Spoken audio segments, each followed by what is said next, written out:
ကျွန်တော်တိတလောက်သူများပြောပြတယ်လို့မိဘတွေပြောပြတယ်လို့ ਨੇ ကျွန်တော်လက်တွေ့ရှာဖွေစုံစမ်းခြင်းအပြင်ချင်းတဲ့ကချင်ကြီးကိုဖြစ်ကြောင်းကိုဒီနေ့အနည်းငယ်ပြောကြားလိုခြင်းဖြစ်ပါတယ်နံပါတ်1မှာတော့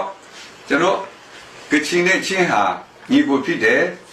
ချင်းဟာအကူကြီးကချင်ဟာညီဆိုတာကိုကျွန်တော်တမိုင်းမှာတွေ့ရပါတယ်အဲ့တော့တမိုင်းမှာတွေ့တဲ့အတိုင်းပဲချင်းတွေကိုကျွန်တော်ခန်းလို့ခေါ်တာပေါ့ခန်းအဲ့လိုပြောချင်းဖြစ်ပါတယ်အဲ့တော့ကချင်ကြီးနာမည်ပေးတဲ့နေရာမှာအကူကြီးအကြီးဆုံးကိုခန်းလို့ကျွန်တော်ပေးပါတယ်ဥပမာဖော်တော်ခန်းလက်ပြခန်းလက်ရှိခန်းခုံခန်းအဲ့ဒီခန်းဆိုတာအားလုံးဟာကျွန်တော်မာကန်အကူကြီးကိုပြောချင်းဖြစ်ပါတယ်ဒါကြောင့်ကျွန်တော်တို့ဘိုးဘေးမှာပြောတဲ့အတိုင်းချင်းရအကူဖြစ်တယ်ဆိုတာဟာခန်းပြောချင်းအပြင်အကူကြီးလို့လည်းဖြစ်နိုင်တယ်ဆိုတာကိုကျွန်တော်တို့ပိုရခံမှာတော့ဒီရာဇဝင်တရားရရှိခြင်းဖြစ်ပါတယ်လို့ပြောလို့ချင်းဖြစ်ပါတယ်နောက်ဒီအကူကြီးနဲ့ညီခွဲသွားပုံကလည်းတမိုင်းမှာကြံရည်ပါတယ်သူတို့ပြောတဲ့ဟာတော့အကူကြီးကအရင်သွားတယ်ညီကနောက်ကလိုက်ချင်းဖြစ်တယ်လိုက်တဲ့အခါမှာအကူကြီးကငပြောပင်ကိုခုတ်သွားတယ်ညီကလိုက်တဲ့အခါငပြောဖွားအများကြီးအရှိကြီးထွက်လာတဲ့အခါမှာလိုက်မမြင်တော့ဘူးအကူကြီးသွားတာကြားပြီးလို့မလိုက်ပဲနေရခဲ့တယ်ဆိုတဲ့တမိုင်းကျွန်တော်တို့ပဇာနဲ့စကားနဲ့ပြောတဲ့တမိုင်းရှိခဲ့ပါတယ်ဒါတော့ကျွန်တော်တို့ဒီခေတ်မှာစဉ်းစားရင်ဒါတော့ဒီရည်စရာကောင်းတာပေါ့မဖြစ်နိုင်ဘူးဆိုလို့ပို့အခြေအနေရှိတယ်ဘာလို့ငပြောပင်ခုတ်တာကိုငပြောပင်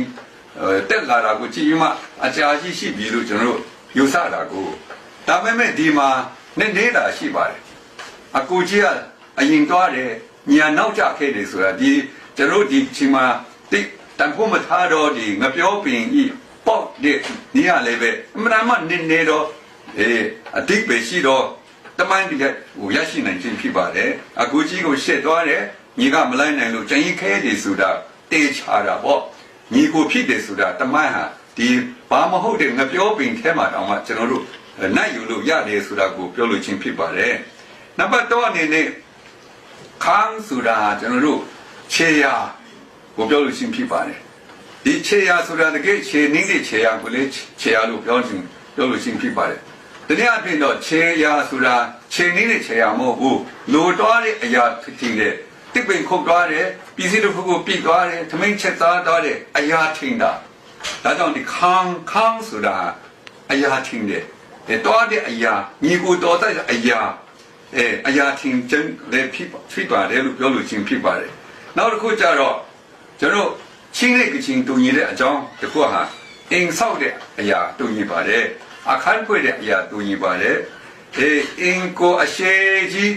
ဆောက်တာရှိပါတယ်လို့ပြောလို့ချင်းဖြစ်ပါတယ်အခန်းများစွာဖွင့်ထားတဲ့အဲ့မှာညီကိုဒီနေတာဖြစ်ပါတယ်နောက်တစ်ခုကျတော့အကူကြီးသွားပြီးမှညီအကြံရည်တယ်ဆိုတဲ့နေရာမှာကျွန်တော်အင်းဆောက်တဲ့ခါမှာဟောနောက်ဆုံးတစ်ခန်းကြံရည်ပါတယ်ဒါတော့အကူပြန်လာမယ်ဆိုရင်မှအခန်းတစ်ခန်းခြံထားပုံပေါက်တယ်တို့တော့လေအကူကပြန်မလာတဲ့ခါမှာအဲ့ဒီအခန်းကလွတ်နေတော့ comment room ပေါ့ဒီအပြူလူပြူဒီတွားစကားပြောတဲ့အခန်းဖြစ်လာတယ်ဒါကြောင့်ကျွန်တော်ကချင်လို့တော့လာတပ်ခေါ်တယ်ဒီအကူကြီးအတွက်ဆောက်တော်ပဲအကူကြီးမလာတဲ့ခါကျတော့ဒီအခန်းမှာရွာကလူပြူအပြူဒီတွားစကားပြောတဲ့မိတ်ဖွဲ့တဲ့အခန်းကြီးဖြစ်သွားပါတယ်ဒါကြောင့်အကူရှိတယ်ဆိုတဲ့အကြောင်းကိုဒီအင်ခန်းအဖြစ်တို့ရခြင်းဖြစ်ပါတယ်နောက်တစ်ခုကျတော့ကျွန်တော်အင်ဒီမှာကချင်အင်ဒီမှာကချင်ဇော်ဝါအင်မှာကချင်ဒူဝါကြီးအင်မှာတိုင်ကြီးရှိတယ်တိုင်ငယ်ရှိတယ်အဲ့ဒီတိုင်ကြီးတိုင်ငယ်မှာနွားဂျူဒီနွားကောင်းဒီအများကြီးအဲ့လိုချစ်ဆွဲထားပါတယ်အဲ့တော့ကချင်ဇော်ဝါအင်မှာတော့ကျွေးဂျူဒီနွားဂျူဒီနောက်多的산 주리အများကြီးပြည့်နေတာတွေ့တယ်ဟောအကြီးကအငယ်တန်အပြည့်ပြည့်ရှိတယ်အခုကျွန်တော်ချင်းတောင်ရောက်တဲ့ခါမှာချင်းစော်ဘွားအိမ်မှာကျွန်တော်တွားခဲ့တယ်one hair အိမ်မှာနွားဂျူဒီနောက်ဂျူဒီအများကြီးတန်းစီတော့တွေ့တယ်ဒါကချင်နဲ့ချင်းညီကိုဆိုတာမှန်တာပဲလို့ကျွန်တော် တွေ့ခဲ့ချင်းဖြစ်ပါတယ်ဂျူဒီအမျိုးမျိုးနောက်တော့အထက်အမတ်ကြောက်ဒီမှာလုပ်တယ်တစ်ပင်ဒီမှာလုပ်တယ်တစ်သားပြမ်းမှာလုပ်တယ်အဲ့ဒီတင်ချမ်းတွေလုပ်တာကိုလည်းဒီတောတွေ့ချင်းဖြစ်ပါတယ်ဒါကြောင့်အမျိုးတော်တယ်ဆိုတာကိုဒါတွေ့ချင်းဖြစ်ပါတယ်နောက်တစ်ခုကျတော့တလေထုံးစံအများကြီးတူတယ်ချင်းတလေထုံးစံမိမယူပုံပွဲလုပုံတောင်ရခုတ်ပုံစသဖြင့်ပေါ့ဒီကရိယာပစ္စည်းကရိယာတွေတူချောင်းကိုတွေ့ပါတယ်နောက်တစ်ခုကျတော့စကားတူတယ်အခုကချင်မှာ6မျိုးရှိတယ်မရိုးသရှိအဇီဂျင်ဖော့ရဝမ်စသဖြင့်ရှိတယ်အဲ့လိုပဲချင်းမှာလည်းအမျိုးမျိုးများစွာရှိပါတယ်ဆိုတော့ကချင်စကားနဲ့တမျိုးကမရိုးနဲ့လာတူတယ်တမျိုးရဲ့စကားကျတော့လက်ရှိနဲ့လာတူတယ်တမျိုးရဲ့စကားကျတော့ဂျင်ဖော့နဲ့လာတူတယ်ဥပမာကနိုးကွာကပါဒါတော့ဂျင်ဖော့နဲ့လာတူတယ်နောက်တော့မရိုးနဲ့ဆိုရင်တမျိုးလာတူတယ်ကျွန်တော်လက်ရှိနဲ့ဆိုတော့ခလန်ဆိုတာကိုဆုံးတူချင်းမှာလာတူနေချင်းဖြစ်ပါတယ်ချစ်ခီဆိုတာဂျင်ဖော့နဲ့လာတူချင်းဖြစ်ပါတယ်ဒါကြောင့်ကျွန်တော်တို့စကားများစွာတူချင်းကိုလည်းကျွန်တော်တွေ့ရပါတယ်နောက်တစ်ခုကျတော့ရုပ်ရည်တူတယ်ရုပ်ဟာကချင်ရုပ်နဲ့ချင်းရုပ်ဟာအတူတူဖြစ်ပါတယ်ကျွန်တော်တခါကပြောတယ်မန္တလေးတက္ကသိုလ်မှာကချင်နေရာနဲ့ချင်း300ပေါင်းရင်ချင်း900ဖြစ်သွားတယ်ကချင်ဒီလည်းကချင်ကိုချင်းအောင်မယ်ချင်းလည်းချင်းကိုကချင်အောင်မယ်ဗမာဒီရှမ်းနေဆိုရင်ကချင်နဲ့ချင်းမခွဲနိုင်တော့ဘူးရုပ်ကအမှန်တူပါတယ်လို့ဒါကိုကြည့်ချင်းအပြင်ကျွန်တော်တို့ဟာကချင်နဲ့ချင်းညီကိုဆိုတာပြောလို့ရှင်းဖြစ်ပါတယ်ကျွန်တော်ရုပ်ကကရင်နဲ့မှမတူဘူးရှမ်းနဲ့မှမတူပဲဗမာနဲ့လည်းမတူဘူးချင်းနဲ့ဗမာနဲ့မတူဘူးကရင်နဲ့မတူဘူးရှမ်းနဲ့မတူဘူးချင်းရုပ်နဲ့ကချင်ရုပ်ကအတူတူဖြစ်တယ်ဒါကျွန်တော်ရုပ်ကိုကြည့်ရင်ဟာကချင်းရုပ်ပဲအဲ့ဒါတည်းဖြစ်ပေါ့အယုတ်ကရုပ်ရဲ့အမှန်တူတယ်ဒါကြောင့်ညီကိုဖြစ်ကြောင်းကိုပြောလို့ရှင်းဖြစ်ပါတယ်နောက်ကတဲ့အခါမှာတချင်းဆိုတဲ့အခါမှာကချင်ဆိုတဲ့နည်းနဲ့ချင်းဆိုတဲ့နည်းတူနေတယ်ဝရလကယေထန်းနေထန်းဆောင်လက်ဆောင်ဝေခတ်စလိုကန်တင်လိုက်နေတော့အဲဆိုတာကျွန်တော်မရိုးလင်လူမျိုးကြီးကပုံနဲ့စုပုံနဲ့လက်ရှိလူမျိုးကပုံစုပုံဟာဒီချင်းလူမျိုးကြီးရိုးရာကပုံတဲ့လာတူတာကိုပြောလို့ချင်းဖြစ်ပါတယ်နော်နတ်ကိုယ်ွယ်တဲ့အမျိုးဖြစ်တဲ့ကြောင့်နတ်ကိုယ်ွယ်တဲ့နည်းဟာလည်းပဲကချင်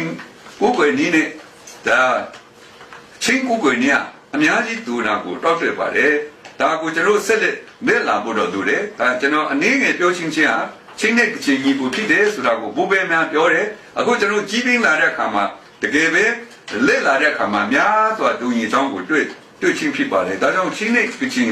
ညီကိုဆိုတာချင်းတန်းကချင်တန်းနောက်တခြားလူမျိုးတွေတိပါစေဆိုပြီးကျွန်တော်ချင်းနဲ့ကချင်တူညီချောင်းကိုပြောပြနေချင်းဖြစ်ပါတယ်နောက်ကပြီးမှချင်းနဲ့ကချင်တူညီတဲ့အကြောင်းညီကိုဖြစ်တဲ့အကြောင်းကိုကျွန်တော်တို့အချင်းချင်းအခါခါကျွန်တော်ပြုလုပ်ခဲ့ပြီးပါပြီဒီတွေ့ဆုံပွဲစီဝေပွဲမှာပြုလုပ်ပါတယ်ပထမအချင်းကြတော့1994ခုနှစ်မှာဟာခါမျိုးစီဝန်အတင်းတော်မှာပြုလုပ်ခြင်းဖြစ်ပါတယ်ကျွန်တော်အဲ့ဒီမြန်မာနိုင်ငံနေချင်းခရီးယန်ညီလာခံဓမ္မတမင်စီဝေကြီးကိုဟာခါမှာပြုလုပ်တဲ့အခါမှာကချင်300-400ရှိပါတယ်ချင်းအများကြီးဇေဝန်အတင်းတော်မှာချင်းနဲ့ကချင်ညီကိုဖြစ်ကြောင်းကိုအတိအမှတ်ပြုပွဲကျင်းပခဲ့ပါတယ်အဲ့တော့ကချင်ကနေပြီးမှချင်းတောင်မှာအကြီးဆုံးမောင်းကိုကျွန်တော်ဝယ်ပြီးမှအဲ့ဒီမောင်းမှာကချင်နဲ့ချင်းညီကိုဖြစ်ကြောင်းဤမောင်းခရွက်ကဘာတိစေယနေ့မှစရွက်ကချင်နဲ့ချင်းညီကိုဖြစ်တဲ့အတွက်ကြောင့်အဲ့အတူပိုအများလက်တွဲကအသက်ရှင်သွားမယ်တာသနာပြုမယ်ဆိုတာကိုဂတိပြုခဲ့ကြတယ်ချင်းနဲ့ကချင်ညီကိုဖြစ်ကြောင်းဤမောင်းခရွက်တိပါစေဆိုမှကချင်ဥက္ကဋ္ဌကမောင်းတီးတယ်ပြီးရင်ချင်းဥက္ကဋ္ဌကိုဘဲတယ်မိကွင်းပြောတာဟာကျွန်တော်ကချင်ဘက်ကတော့ဒေါက်တာစပွဲကျုံဖြစ်တယ်ချင်းဘက်ကတော့ဆရာကြီးဂျင်းစေဒုံစကားပြောပြီးမှကျွန်တော်နောက်တက်ပြီးမှ